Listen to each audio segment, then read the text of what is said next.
Hello दोस्तों, मैं रजनीकांत आपके अपने YouTube channel study with Rajni में एक बार फिर स्वागत है। आज के इस वीडियो लेक्चर में हम लोग भारत में पुर्तगालियों के आगमन पर चर्चा करेंगे। इससे पहले वाली वीडियो में हम लोग भारत में यूरोपियों के आगमन की चर्चा किए थे। जो नहीं देखे हैं पहले उसको देख लीजिए। चलिए इस पर हम लोग चर्चा करते हैं। ध्यान दीजिएगा, पुर्तगालियों का भारत में आने का उद्देश्य क्या था। इनका मुख्य उद्देश्य था व्यापार करना, इसके अलावा ईसाई धर्म का प्रचार करना, साथ ही साथ हिंद महासागरीय क्षेत्र पर कब्जा स्थापित करना भी इनका मुख्य उद्देश्य था। क्योंकि हिंद महासागरीय क्षेत्र पे अरबों का नियंत्रण था, इसलिए यह इस पर कब्जा करना चाहते थे। अब ध्यान दीजिएगा, भारत की स्थिति के बारे में उस समय समझिए। भारत के पश्चिमी तट पर जो 5 प्रमुख बंदरगाह थे, कालीकट, कोचिन, सूरत, भड़ौच, कैम्बे थे। यहाँ से मसाला, रेशमी और सूती वस्त्र, चीनी मिट्टी के बर्तन, साथ ही साथ लाख, जड़ी बूटी आदि भी निर्यात किए जाते थे। इसमें जो है सूती वस्त्र का जो प्रमुख निर्यातक जो देश था, जो क्षेत्र था, वो गुजरात था। अब ध्यान दीजिएगा, अब हम लोग बात करते हैं भारत में प्रथम पुर्तगाली वायसराय की। इससे पहले वाले वीडियो में हम लोग देखे थे कि सबसे पहले पुर्तगाली वास्को डी गामा भारत कैसे आया, इस पर हम लोग चर्चा किए थे और उन्होंने क्या क्या किया उस पर चर्चा किए थे। इस वीडियो में हम लोग देखते हैं भारत में प्रथम पुर्तगाली वायसराय जो थे कौन बने थे। तो फ्रांसिस्को द अल्मेडा, इन्होंने 1505 से 1509 तक कार्यकाल अपना बिताया भारत में। तो क्वेश्चन पूछा जा सकता है कि प्रथम पुर्तगाली वायसराय कौन था। तो फ्रांसिस्को द अल्मेडा था। फ्रांसिस्को द अल्मेडा भारत का वायसराय कब बन करके आया? भारत का वायसराय, पुर्तगाली वायसराय कब बन करके आया था? 1505 में बन करके आया। अब ध्यान दीजिएगा, इसने क्या किया था। तो ब्लू वाटर पॉलिसी लाई थी इसने। इसकी ब्लू वाटर पॉलिसी बहुत फेमस है। तो क्वेश्चन पूछा जाता है, ब्लू वाटर पॉलिसी अर्थात शांत जल की नीति का प्रतिपादन किसने किया था? तो फ्रांसिस्को द अल्मेडा। ध्यान दीजिए दोस्तों, यहाँ पे बार बार क्वेश्चन पूछा जाता है, ब्लू वाटर पॉलिसी अर्थात शांत जल की नीति का प्रतिपादन किसने किया था? तो फ्रांसिस्को द अल्मेडा किया था, जो भारत में प्रथम पुर्तगाली वायसराय था। इसका उद्देश्य क्या था? शांतिपूर्वक व्यापार करना इसका मुख्य उद्देश्य था। इसने मिस्र, तुर्की, गुजरात की व्यापारिक सेना को हरा दिया। इसी ने सेंट एंजल फोर्ट की स्थापना की थी कन्नूर में। तो क्वेश्चन पूछा जा सकता है कि सेंट एंजल फोर्ट कहाँ स्थित है? तो यह कन्नूर में स्थित है। और सेंट एंजल फोर्ट की स्थापना किसने की थी? तो प्रथम पुर्तगाली वायसराय फ्रांसिस्को द अल्मेडा ने किया था। वहीं द्वितीय वायसराय की बात करें, द्वितीय पुर्तगाली वायसराय थे अल्फासो द अल्बुकर्क। अल्फासो द अल्बुकर्क था।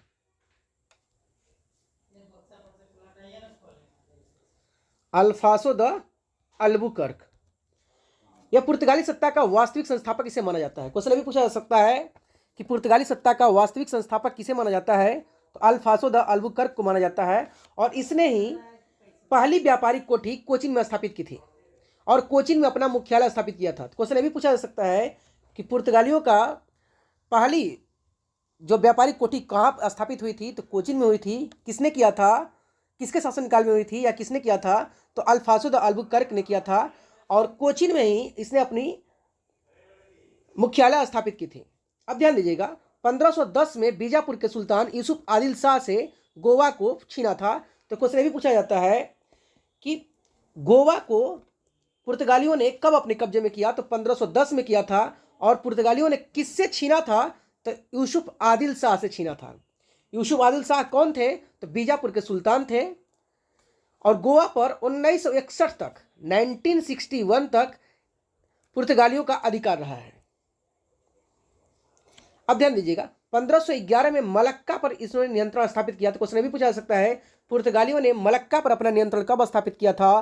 तो 1511 में। वहीं 1515 में फारस की खाड़ी में स्थित हरमुज पर अधिकार कर लिया था। क्योंकि फारस की खाड़ी पर हरमुज जो था, ये सब मसाला का महत्वपूर्ण केंद्र हुआ करता था। तो इस पर इन्होंने अधिकार कर लिया। इसके अलावा ध्यान दीजिएगा, क्वेश्चन अभी पूछा जा सकता है कि भारत में वैवाहिक नीति, भारत में विधवाओं से वैवाहिक नीति किसने स्थापित की थी? किस पुर्तगाली गवर्नर ने पहले किया था? तो अल्फासो द अल्बुकर्क ने किया था। इसने अपने विजित क्षेत्र में सती प्रथा पर रोक लगा दिया था। ध्यान दीजिएगा, कौन सा पुर्तगाली गवर्नर जनरल है जिसने अपने विजित क्षेत्रों में सती प्रथा पर रोक लगा दी थी? तो अल्फासो द अल्बुकर्क। यही कारण जो सती प्रथा पर रोक लगाने के कारण इसे राजा राममोहन राय का पूर्वगामी कहा जाता है। किसे? अल्फांसो द अल्बुकर्क को राजा राममोहन राय का पूर्वगामी कहा जाता है। इसका उद्देश्य क्या था, ध्यान दीजिएगा। सती प्रथा को रोकने का इसका जो मुख्य उद्देश्य था, भारत में पुर्तगालियों की जनसंख्या को बढ़ाना था। भारत में पुर्तगालियों की जनसंख्या को बढ़ाना था, और इसीलिए ये जो महिला सती नहीं होती थी, तो उन सती नहीं होती तो उन विधवा महिलाओं से ये पुर्तगाली विवाह करते थे। अगला है नीनो डी कुन्हा, एक गवर्नर जनरल जो था, महत्वपूर्ण था। यह भी 1529 से 1538 तक इसका शासनकाल रहा है, और इसने अपना कार्यालय जो है कोचिन से गोवा स्थापित की। तो क्वेश्चन पूछा जा सकता है कि किस पुर्तगाली वायसराय ने अपनी कार्यालय कोचिन से गोवा स्थानांतरित की? तो नीनो डी कुन्हा ने स्थानांतरित की। अब ध्यान दीजिएगा, इसी के समय में मद्रास के सेंथेमा में बस्तियां बसाई गई, पुर्तगाली बस्तियां। इतना ही नहीं, हुगली में भी पुर्तगाली बस्तियां बसाई गई। तो क्वेश्चन पूछा जा सकता है, हुगली में पुर्तगाली बस्तियां किसके शासनकाल में बैठाई गई या बसाई गई? तो यहाँ पे नीनो डी कुन्हा के शासनकाल में, और सेंथोमा अर्थात मद्रास में भी इसी के शासनकाल में।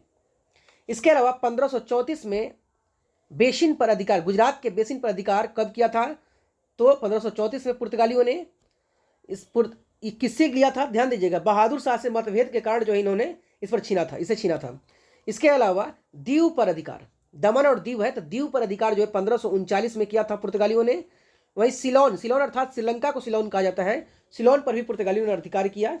वहीं दमन पर नियंत्रण 1559 ईस्वी में किया था पुर्तगालियों ने, नीनो डी कुन्हा के शासनकाल में।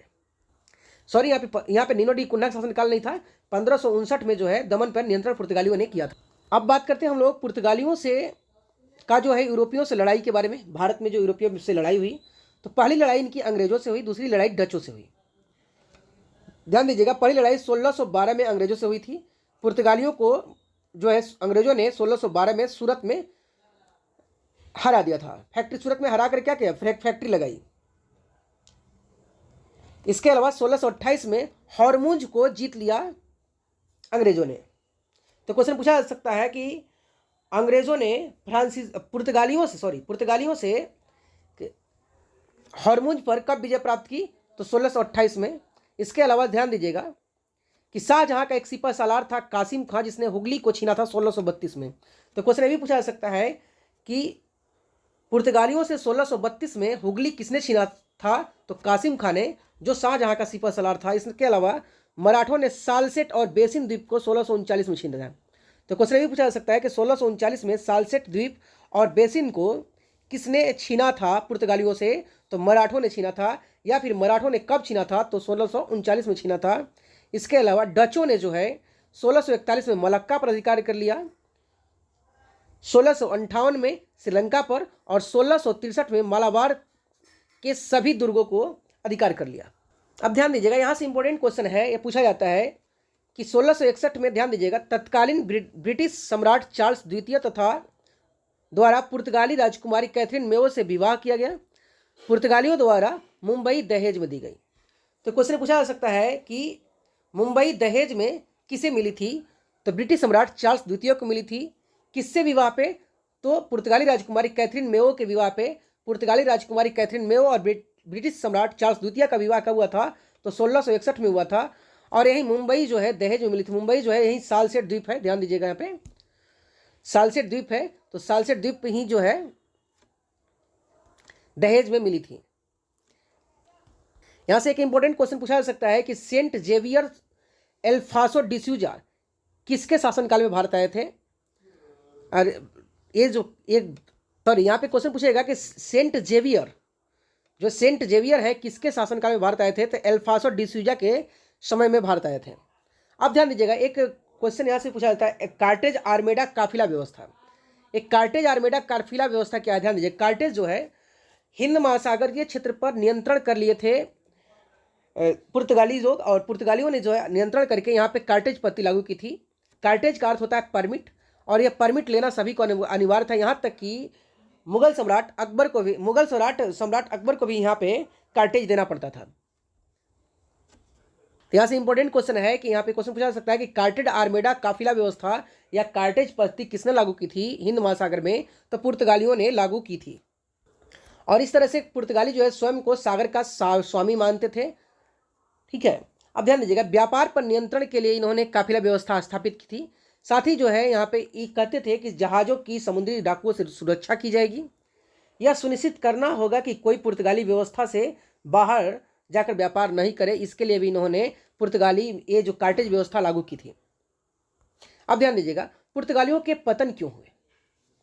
भारत में पुर्तगालियों का पतन क्यों हुआ? तो ध्यान दीजिए, इसका सबसे बड़ा कारण था धार्मिक कारण, दूसरा था भ्रष्ट प्रशासन, तीसरा था दोषपूर्ण व्यापार प्रणाली, चौथा स्पेन का वर्चस्व पुर्तगाल पर बढ़ने लगा इस वजह से, और पांचवा योग्य शासकों के अभाव में भी पुर्तगालियों का पतन आरंभ हो गया। अब देखिए इंपॉर्टेंट क्वेश्चन कहाँ बनता है कि पुर्तगालियों का भारत पर क्या प्रभाव रहा, भारत पर जो है पुर्तगालियों का क्या प्रभाव रहा। तो सबसे पहले इंपॉर्टेंट क्वेश्चन यहाँ से कि भारत और जापान के बीच व्यापार का श्रेय सबसे पहले किसे दिया जाता है? तो ये पुर्तगालियों को दिया जाता है। पुर्तगालियों ने ही भारत और जापान के बीच सबसे पहले व्यापार आरंभ किया था। नेक्स्ट क्वेश्चन है कि 1540 में जो है गोवा के सभी मंदिरों को नष्ट किया था पुर्तगालियों ने। तो क्वेश्चन पूछा जा सकता है कि गोवा के सभी मंदिरों को नष्ट किसने किया था 1540 तक में? तो पुर्तगालियों ने किया था। वहीं 1560 में ईसाई धार्मिक न्यायालय की स्थापना की गई थी गोवा में। तो क्वेश्चन पूछा जा सकता है कि ईसाई धार्मिक न्यायालय की स्थापना गोवा में कब की गई थी? तो 1560 में की गई थी। इसका उद्देश्य क्या था? तो ध्यान दीजिए, इसका उद्देश्य मुख्य था ईसाई धर्म विरोधियों को दंडित करना था। 1556 में गोवा में जहाज निर्माण और प्रिंटिंग प्रेस की स्थापना हुई थी। तो क्वेश्चन पूछा जा सकता है कि गोवा में प्रिंटिंग प्रेस की स्थापना कब और किसने की थी? तो 1556 में पुर्तगालियों ने की थी। वहीं जहाज निर्माण की फैक्ट्री भी पुर्तगालियों ने लगाई थी। ध्यान दीजिएगा, यही मध्य अमेरिका से पुर्तगालियों ने व्यापार के माध्यम से तंबाकू, मूंगफली, आलू, मक्का, लाल मिर्च, पपीता, लीची, अनानास आदि भारत में लाए थे। तो ये इनका मध्य अमेरिका से भारत लाने का श्रेय इन पुर्तगालियों को दिया जाता है। इसके अलावा भवन निर्माण की गोथिक शैली भी पुर्तगालियों की देन है। क्वेश्चन पूछा जा सकता है कि भवन निर्माण की गोथिक शैली भारत में किसकी देन है? तो पुर्तगालियों की देन है। उसके अलावा ध्यान दीजिएगा, 1563 में पहली पुस्तक जो छपी थी भारत में गोवा में औषधि वनस्पति से संबंधित ये वैज्ञानिक ग्रंथ जो पहला था, इसका प्रकाशन हुआ था 1563 में। तो दोस्तों वीडियो अच्छा लगा हो तो लाइक जरूर कीजिए, दोस्तों में शेयर कीजिए। चैनल पे जो नए हैं कृपया चैनल को सब्सक्राइब कर लीजिए और बेल आइकन जरूर दबाइए, जिससे नए वीडियो का नोटिफिकेशन मिलता रहे। धन्यवाद।